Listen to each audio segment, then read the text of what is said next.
Bismillahirrahmanirrahim. Assalamualaikum warahmatullahi wabarakatuh. Masih bertemu lagi dengan saya di TOPW. Kali ini saya akan menjelaskan tentang pembuatan trigger atau pre-trigger. Untuk pre-trigger itu sendiri, jadi ada 3 prosesnya ya. Ada insert, update, dan delete.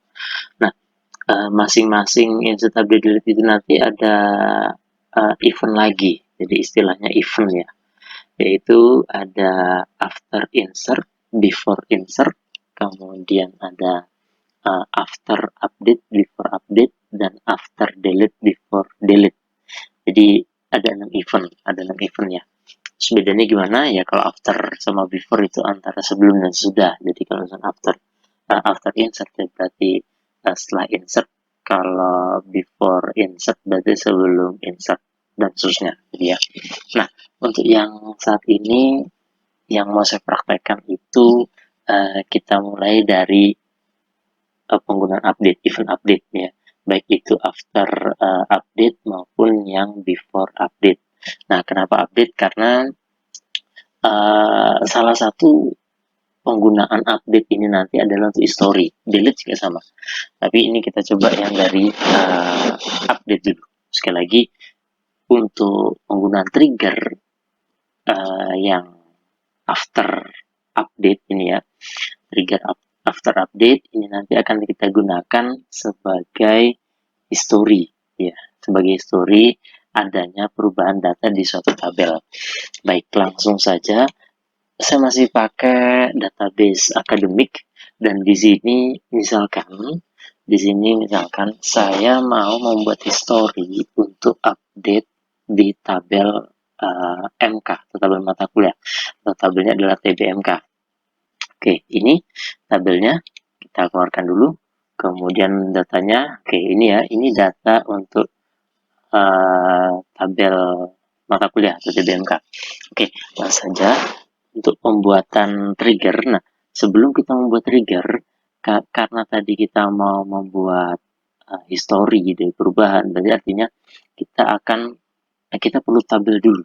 Kita perlu tabel dulu, di mana tabel itu untuk menampung historinya itu. Oke, untuk menampung history. Jadi dengan demikian kita create tabel dulu.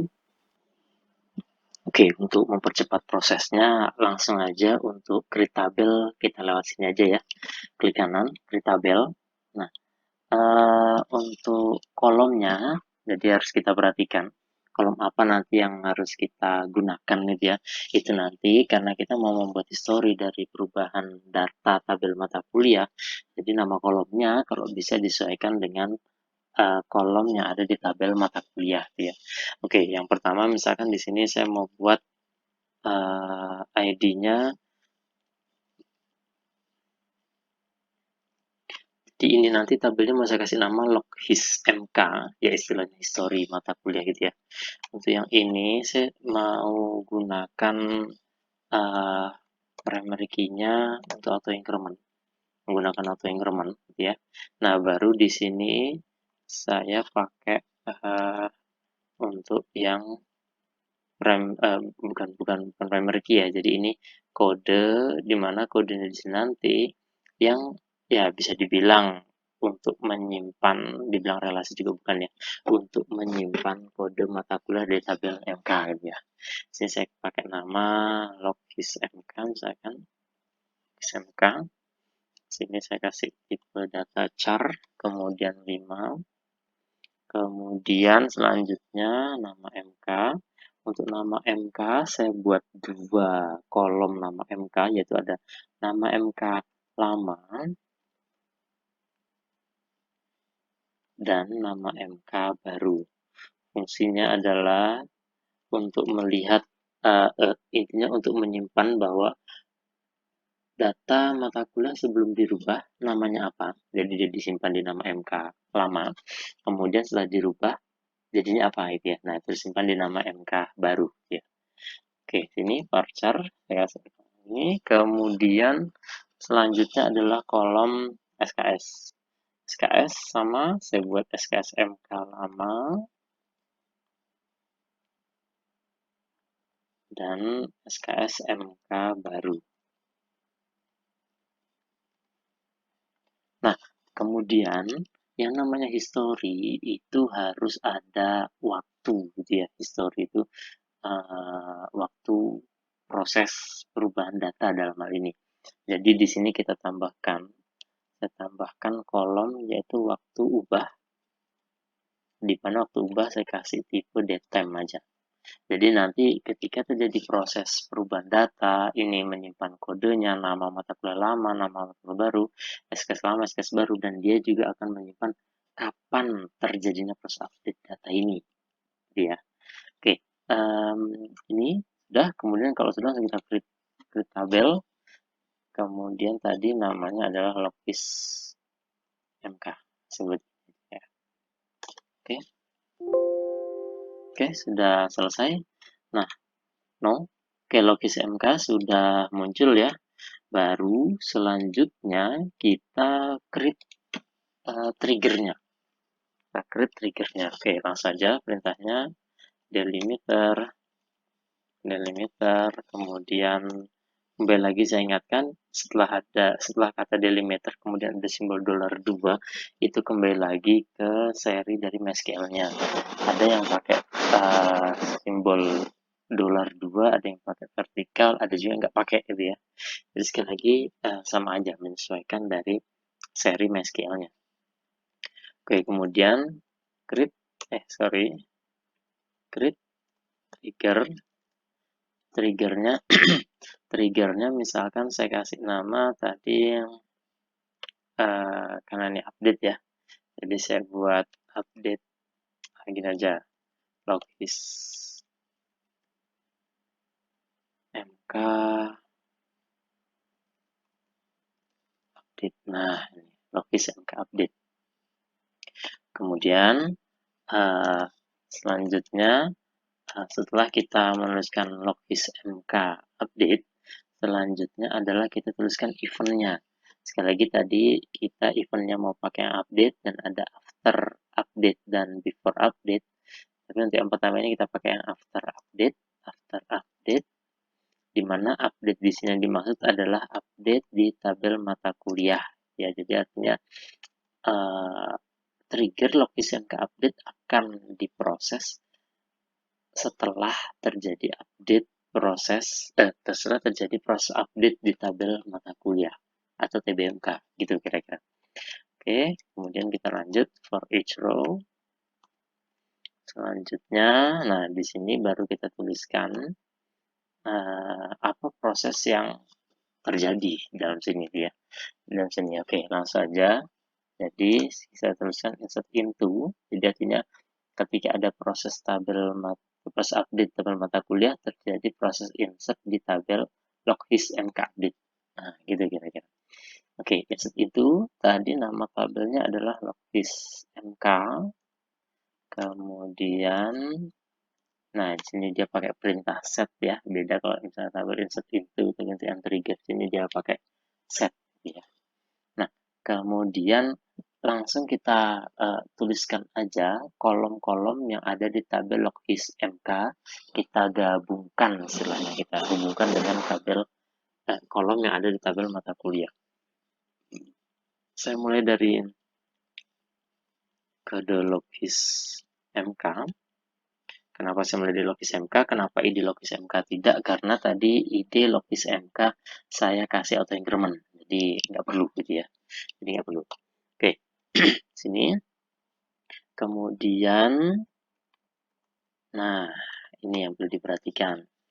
Untuk proses update, entah itu after update atau before update, kita nanti akan bertemu sama penggunaan old dan satunya new. Jadi ada old sama new, intinya itu ya. Maksudnya apa ya, sesuai arti dari katanya, old itu maksudnya yang sebelumnya atau yang lama, kemudian new itu yang baru. Jadi artinya karena kode mata kuliah di sini dari tabel mata kuliah itu tidak akan terupdate, tidak karena dia sebagai primary key, makanya sini saya pakai yang old, jadi dia tidak akan pernah baru kira-kira itu. Jadi nanti di kode mata kuliah isi data di kode mata kuliah ini dia akan masuk ke dalam ke dalam kolom kode logis MK. Nah, gitu kira-kira. Oke, selanjutnya nama MK lama. Di sini sesuai dengan namanya MK lama, maka di sini saya tuliskan old nama MK. Oke, ini sekali lagi kolom kode MK ini mengambil dari kolom di tabel mata kuliah. Nama MK diambil dari tabel mata kuliah, yaitu kolom nama MK. Intinya itu. Oke, kemudian nama MK baru. Nah, karena di sini baru, maka saya tuliskan new dot nama MK. Kemudian selanjutnya SKS MK nama. Ini saya kasih SKS. Kemudian SKS MK baru. Saya kasih new SKS. Kemudian yang terakhir waktu ubah, karena ini untuk proses ubah proses ngisi waktu, yaitu datetime tadi, jadi ada tanggal dan jam, maka saya tuliskan now, artinya adalah ya sesuai dia terjadi proses kapan. Nah, itu nanti akan menyesuaikan waktu dan tanggalnya. Oke, ini sudah. Kemudian kita tutup N, simbol $2, kemudian delimiter lagi di rumah. Oke, ini untuk perintah create trigger logis MK update. Oke ya, logis MK update. Jadi sekali lagi, kita yang pertama pakai after update, di mana proses ini atau proses trigger logis MK, dia akan diproses setelah adanya proses perubahan data di tabel mata kuliah. Itu kira-kira. Oke, sudah, langsung kita eksekusi di running.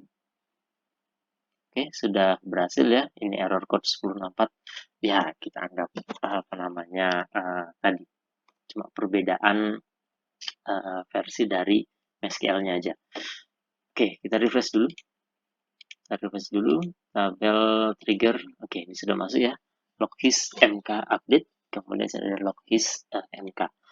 Nah, selanjutnya berarti untuk membuktikan bahwa trigger ini sudah berhasil atau belum, kita harus melakukan update data di tabel mata kuliah. Kita cek dulu nama ini data di tabel mata kuliah. Misalkan selanjutnya kita update data, date tbmk set. Saya mau update data, nama MK, nama mata kuliah yang mau saya update, misalkan ini aja, matematika dasar. Jadi matematika dasar ini mau saya rubah jadi matematika dasar 1, mau saya rubah jadi matematika dasar aja, ya. Kemudian SKS-nya saya buat 2, jadi biar ada perubahan aja. Kemudian where kode MK sama dengan MK 08. Oke, ini ya. Kita akan melakukan update data di tabel mata kuliah, di mana yang saya rubah adalah mata kuliah matematika dasar 1 akan saya rubah jadi matematika dasar aja, dan SKS-nya yang tadinya 3 saya rubah jadi 2. Oke, ini where kode MK sama dengan MK08. Oke, sudah sesuai, kita eksekusi. Oke, sudah berhasil. Nah, ketika sudah berhasil, berarti kita cek pertama dulu tabel mata kuliah. Oh, sorry, belum di refresh. Nah, ketika sudah di refresh, dia sudah jadi matematika dasar dan SKS-nya 2. Nah, kemudian di trigger ini tadi, dia akan menyimpan di tabel logis MK. Kita lihat tabel logis MK. Klik. Nah, disinilah terlihat. Di salah satu fungsi trigger adalah untuk ini tadi. Di tabel logis MK, kode MK08, nama mata kuliah lama matematika dasar 1, nama mata kuliah baru matematika dasar, SKS lamanya 3, SKS barunya 2. Waktu ubahnya sekian. Nah, jadi dengan demikian, tabel logis MK ini nanti akan digunakan sebagai history. Jadi history apa yang terjadi di tabel mata kuliah, terutama dalamnya adalah proses update gitu ya. Oke, itu kita coba yang lain. Misalkan saya mau merubah uh, ada mata kuliah sistem informasi medis. Informasi. Oke, saya ganti menjadi sistem informasi aja. SKS-nya saya buat jadi 2. Kemudian ini 7. Kodenya yang 7 dulu ya. Oke, kita eksekusi. Berhasil. Tabel MK. Refresh dulu. Sistem informasi. SKS-nya 2. Sudah sesuai. Logis MK. Oke, sudah masuk MK07. Sistem informasi medis. Oke, ini terpotong ya. Jadi sistem informasi. SKS lamanya 3 jadi 2. Dan ini adalah waktu update-nya. Oke, itu salah satu contoh penggunaan untuk trigger after update. Nah, sekarang gimana kalau misalkan mau yang before update ya? Sebenarnya after update sama before update tidak terlalu perbedaan tidak terlalu signifikan ya.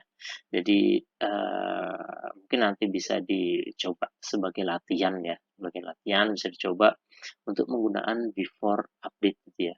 Ketika nanti mau mengganti jadi before update, jangan cuma sekedar before update aja diganti, tapi juga harus diganti nama triggernya juga harus diganti, kemudian di bagian sininya juga ada yang harus diganti untuk komposisinya. Oke, itu aja sedikit penjelasan tentang create trigger after dan before update. Semoga bermanfaat. Saya akhiri. Assalamualaikum warahmatullahi wabarakatuh.